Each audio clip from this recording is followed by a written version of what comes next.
Attention gamers, League of Legends enthusiasts, Sett mains, Volibears, people who are angry after losing 5 straight ranked games and need to cool off on YouTube. One of my favorite books that I talk about all the time when I am trying to sound smart despite never actually having read it before is called Outliers, and it talks about success and all the things in life that I could be doing instead of my usual nightly routine of watching squirrels deep throat like 16 nuts at once on TikTok. But anyways, this book talks about how it takes 10,000 hours of experience to be classified as a master in some topic, which begs the question, how many hours are in 200 years? So we could sit here and ugly cry like pregnant teens about balance like I have done in exactly 69 other videos, or we could drop our dignity and play freaking Volibear Sett together in the bot lane because 200 years plus 200 years equals 200 IQ. So in this video I will show that when you build these brain-dead champions as tanks, you can just sit in 2v5s for days until your carries decide to show up, and then I will be putting the wizard hat on this polar bear to prove that you can build for damage too and still stomp any standard bot lane with it. So if you enjoy seeing me exploit what supposedly 1.7 million hours of game design experience has crafted by rolling my face against my keyboard as a dumb bear in the bot lane, then slap that upward thumb button and subscribe for more.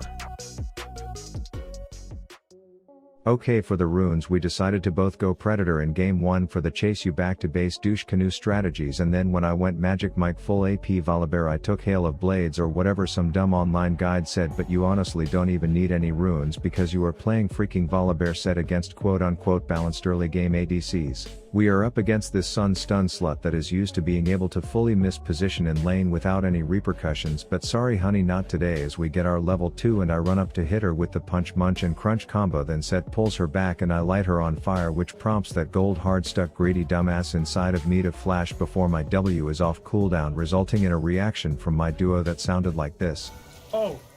there's that flash. But it all works out 10 seconds later when he fails to turn her and a pile of hooded midget employees into a human centipede and then gets stuck in 2 of her 36 stuns before I skull bash the broad to trade 1 for 1, which is worth because she has to build tiers and I am straight 200 years.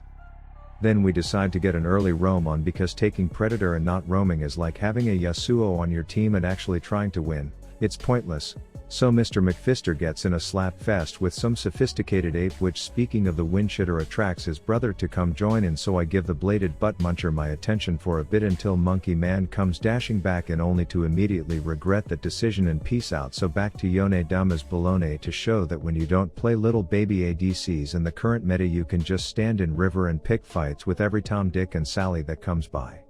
Back to bot and I ask the male stripper to go mush a bunch of bitches together for me so I can tomahawk Miss Solari shit tits as she does her dumb solar eclipse shield to take no damage, but a fat falcon punch and a sequel to my first W changes the way that broken bullshit story typically ends. Quick update from our jungle: I charge up my Nikes to greet some fleeing gorilla before he has to head back to base, and then we run up toward mid to provide a nice surprise to the next person who tries to ward, and hey look, it's the twin shitter, so I summon a Zeus deuce that he flashes into and then I follow the flashing leader and we play a quick game of 200 years the Yone. I see that broken bitch with her boogie board roaming around in the forest, so I go full grumpy bear on her ass, which prompts her flash and leaves me with giant electric blue balls, but luckily you can always count on someone from the Yasuo family of dumb shits to come flying in way out of position to make you feel better. We chase Red Wind Face and my support tells him that no one wants to hear about his stupid ult, and then we coordinate a quick gangbang in river.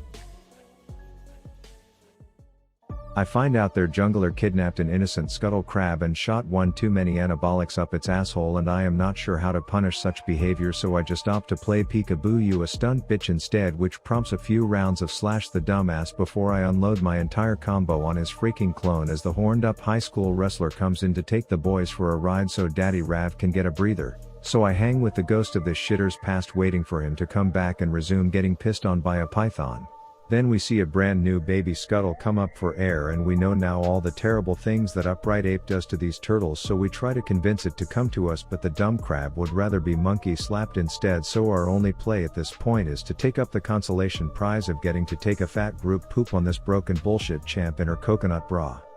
Then we see this moron super overextended with no vision feeding on repeat tunneling a side lane. If I didn't know any better I would think he was his brother, but we pop our buffed up kicks and then Chippendale Charlie RKOs him into tower range and we tic-tac-toe that useless ass. And if it wasn't clear before that this dude was previously a Yasuo main, the fact that he went straight back to overextending like a total airhead should be a dead giveaway. So yeah, we run in again to do dirty things to him, and when it starts taking too long I decide to stick a wet noodle up my electric asshole to make me a big beefy boy as Leo gives us a suntan to look good while we wave around this new cache.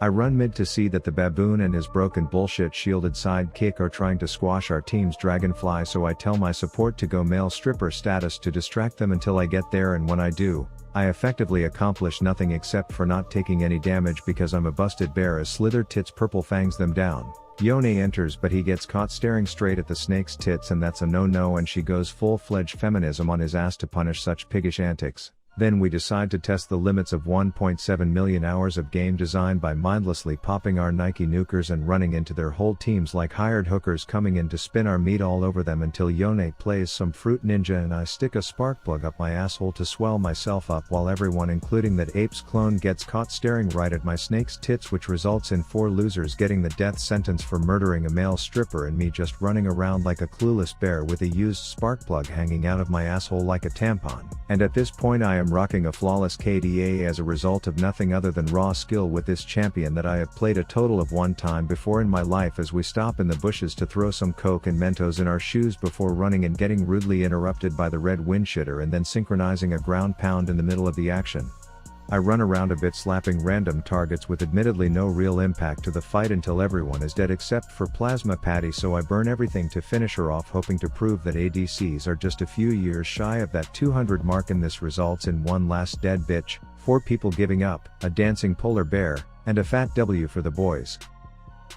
So having not been stuck on an ADC and being at the one-shot mercy of any champ on the enemy team, I actually had a good time and decided to queue up for game 2 to see if this broken bullshit works with a more aggressive build. And this one starts with our first birthday coming before theirs, so Mr. McFister kidnaps frozen pixie shit and I come in for clobbering time, then a falcon punch and a fat Zeus deuce is enough to send baby Wanda back to the fishbowl. Then it's just us and that Clash Day pigeon, so I drop a quick T-storm on her, and then my support decides that he can be broken all by himself, and despite the tower being a cock blocker, the boys in the blue robes come in clutch to feed me some assist Gs.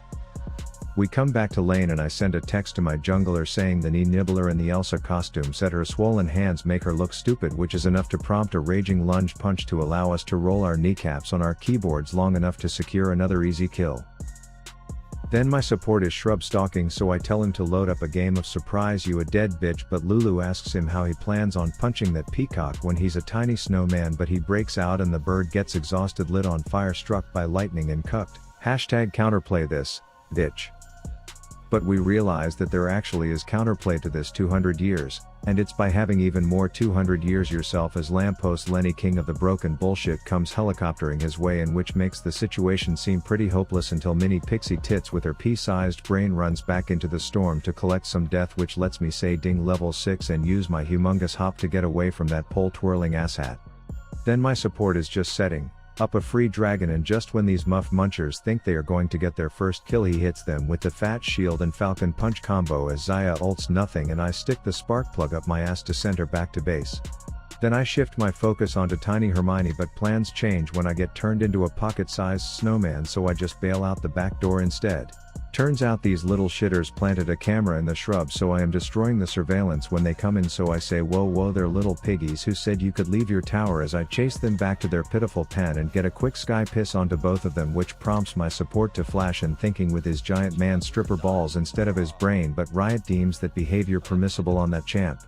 And this allows us to set up a quick game of Pincer the Pencil Dicks as I summon Zeus Deuce, which results in the mall cop with swollen hands getting a twofer in exchange for Lou Loser getting a few coins. Then I catch a cosmic quill chicken running around, so I chase while the gunblade in my bag is like, bro, do I even exist to you? But unfortunately for her my ult trumps hers, because tanky champs trump spanky champs, as Cat somehow gets credit for that kill. Then I take the scenic route over to that pyromaniac toddler to show her that no teddy bear will protect her from a real one, as the forecast calls for a brief thunderstorm over Shittersville, but Wanda grants her wish to be swollen and she makes it out, so I hit her with a flash and fire combo and then walk away all thug life like waiting for Rift Alexa to say I am on a rampage. Then, to be fully transparent, I decide that emoting over dead Annie's Tibbers is of higher priority than helping my support in a completely winnable fight, but hey, no one has to know. Wait guys, quick question for you: who wins between an ADC and a top laner playing support and trolling with his build? Well, if you guess that the ADC blows her full combo to do like 12 damage to the top and then he proceeds to destroy her with ease, then Bitch, you guessed it! Okay, small interruption from our normal broadcast to bring you the first annual 200 years contest with this next play. Lantern Lenny gets off to an early start with a commanding wall hop helicopter twirl bitch slap your girl combo to kick us off with a strong performance. In comes contestant number 2, taking 3 of them for a ride with ease, but oh no cotton, he's building like an ADC that's not 200 years at all as the electric polar bear comes in, but bam, oh no, you cannot out 200 years that amount of pole twirling as he takes the quadra, and it is looking like he's going to secure the title as there is just one little twerp left in his way to slobber his way to victory until oh my god no. The true king of the first annual 200 years goes to the spin to win, dunking dumb shit that requires a total of 3 brain cells to snowball on. Kudos to all the contestants, but how about we let this man take a quick victory lap and bask in his glory. First we see a commanding dunk that wasn't perfectly timed, but those dots will fuck up any pixie shit her size. Then we see him really get in stride and command his throne as the most broken bullshit today, as we just see one dunk to warm up before flashing into their base alone against 3 of them. Who the hell cares? You are unkillable sir. Now dunk after dunk spin to freaking win all damn day. Play this game blindfolded with your elbows. You see their tank with 40% health? Screw it, dunk that shitter and then dunk the other tank too, and that, ladies and gentlemen, is why Malcolm Gladwell is wrong when he says mastery requires 10,000 hours, when this is proof that the magic number has got to be more than 1.7 million hours, otherwise known as 200 years. Huge shout out to my fellow boys and girls supporting me on Patreon so I can keep making this content, and don't forget to check out my second channel for daily uploads with Heisman, and I will let a segment of my latest single called Hard Stuck bring us out. Brush your teeth tonight, rap out. I'm hard stuck. That's what all the haters say. I'm hard stuck, giving all my LP away. I'm hard stuck, same rank, different day. Cuz low hell's my home and I'm here to stay. I'm hard stuck. That's what all the haters say. I'm hard stuck, giving all my LP away. I'm hard stuck, same rank, different day. Cuz low hell's my home and I'm here to stay. Hard stuck, you suck.